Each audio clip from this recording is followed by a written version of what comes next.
সায়েন্সটা ধীরে ধীরে মেডিসিনের মধ্যে এতভাবে ঢুকছে, এই জন্যে এইগুলোকে সামাল দেওয়া এবং এগুলির ব্যবহার নিশ্চিত করা এবং এগুলো কি করে, এর সায়েন্টিফিক কি আছে, এগুলো তো ডাক্তারদের সময় কোথায়।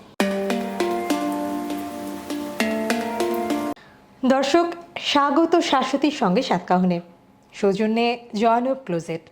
আপনাদের সাথে রয়েছি আমি শাশ্বতী মাথিন। আমার সাথে আজ যুক্ত রয়েছেন doctor Golam Abu Zakaria, medical physicist ও বায়োমেডিক্যাল ইঞ্জিনিয়ার। তিনি জার্মানির Anhalt University of Applied Sciences clinical ইঞ্জিনিয়ারিংয়ের প্রফেসর। তিনি chairman of Alo Bhuban trust, Mirpur, Dhaka. শিক্ষা, স্বাস্থ্য ও সংস্কৃতিতে বাংলাদেশ ও জার্মানিতে অবদানের জন্য তিনি জার্মান সরকারের কাছ থেকে সর্বোচ্চ রাষ্ট্রীয় সম্মান পান। আপনি মেডিকেল ফিজিক্স ও বায়োমেডিক্যাল নিয়ে কাজ করছেন দীর্ঘ বছর ধরে। তো মেডিকেল ফিজিক্স ও বায়োমেডিক্যাল বিষয়টা আসলে কি এবং এটা চিকিৎসা বিজ্ঞানের সাথে কিভাবে সম্পর্কিত? আসলে এটা একদম সহজ ব্যাপার। আমাদের চিকিৎসা বিজ্ঞান, চিকিৎসা শাস্ত্র তো দিন দিনে উন্নতি হচ্ছে। জি, আপনি তো এখন যে কোনো ডাক্তারের, যে কোনো হসপিটালে গেলে আগের মতো তো ওইভাবে ডাক্তারের, এমনকি অনেক ডাক্তার আপনার সঙ্গে ইন্টারাকশনই করে না, বলে যাও এটা এই সিটি করে আসো, এ করে আসো, সে করে আসো, এগুলো। তার মানে আপনি বুঝতে পারছেন যে সায়েন্সটা ধীরে ধীরে মেডিসিনের মধ্যে এতভাবে ঢুকছে, এই জন্যে এইগুলোকে সামাল দেওয়া এবং এগুলির ব্যবহার নিশ্চিত করা এবং এগুলো কি করে, এর সায়েন্টিফিক মানে সায়েন্টিফিক কি আছে, এগুলো তো ডাক্তারদের সময় কোথায়।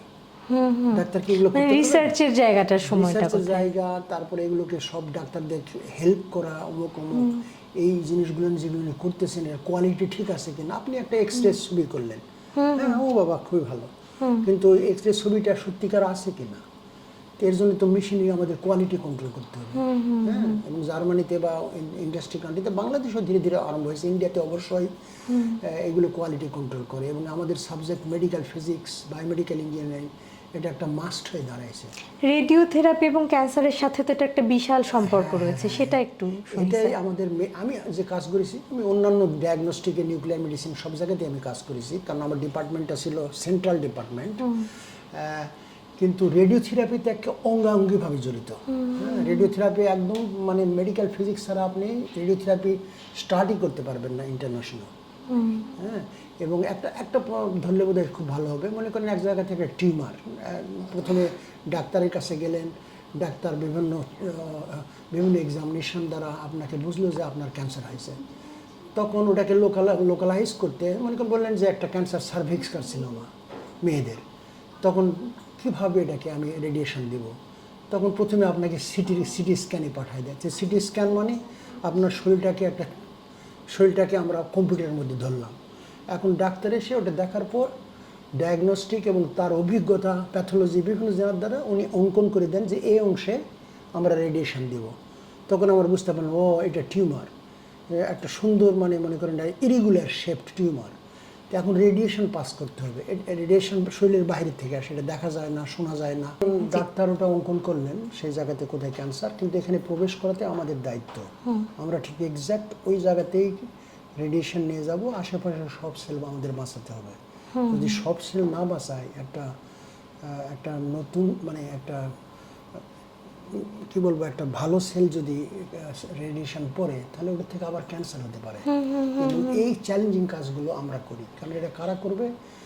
যারা রেডিয়েশন সম্বন্ধে জানে, রেডিয়েশনের অ্যাকশন শরীরের সঙ্গে কী, এগুলোই আমাদের পড়াশোনা, এগুলোই আমাদের। এবং এইভাবে আমরা ক্যান্সারটাকে ঠিকমতো ট্রিটমেন্টের উপযুক্ত করে তুলি। তখন ডাক্তার, মেডিকেল ফিজিসিস্ট এবং ওই টেকনিশিয়ান টুগেদার ওই পেশেন্টকে ট্রিট দেয়।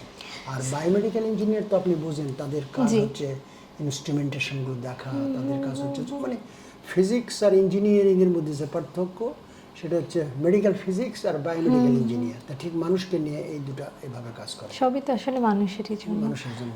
জি স্যার, আলো ভুবন ট্রাস্টে আপনারা কাজ করছেন, ক্যান্সার সচেতনতা বাড়ানোর জন্য কাজ করছেন, তো এখানে কাজটা কিভাবে আপনারা করছেন আর কি কি নিয়ে আপনারা কাজ আচ্ছা, করছেন? আলো ভুবন ট্রাস্টের আমি একটু কথা বলি। আলো ভুবন ট্রাস্ট আমরা 217 সালে আমি আর সমমনা কিছু ব্যক্তি, ফিলান্থ্রপিক ব্যক্তি জি, 217 সালে গঠন করা হয়। জি কারণ আমি তো এই অনেক দিন ধরে এই দেশে কাজ করছি, আপনি জানেন যে এখানে জি মেডিকেল ফিজিক্স নিয়ে জি, কাজ করি। এবং আপনি তো পায়োনিয়ার মানুষ আমাদের দেশের, যিনি এই বিষয়টাকে এনেছেন বাংলাদেশে, আপনি এবং আপনার সমমনা কিছু মানুষ। আমি আমার জার্মান সাথী এবং বাংলাদেশের সহযোগীদের সহ এই দেশে ওই যে ক্যান্সার ট্রিটমেন্টের যে একটা one of the pillar, main জিনিস মেডিকেল ফিজিক্স এই দেশে প্রতিষ্ঠা করা হয়েছে। এবং এটা হওয়ার জন্য এখন আমরা ক্যান্সার চিকিৎসায় অনেকটা ভালো হয়, সেটাই। তে আলো ভুবন ট্রাস্টে তো আমি অনেক দিন থেকেই বাংলাদেশে কাজ করছি, সেই 90 দশক থেকে। তা আমি রিটায়ার্ড হওয়ার আগেই আমি চিন্তা করলাম এই কাজগুলোকে একটা ইয়ের মধ্যে আনা উচিত, একটা স্ট্রাকচারের মধ্যে আনা উচিত। কারণ এখন এখানে সেখানে ওভাবে কাজ করেছি, এগুলোকে বেঁচে রাখতে বা এগুলোকে আরও সংযুক্ত করতে।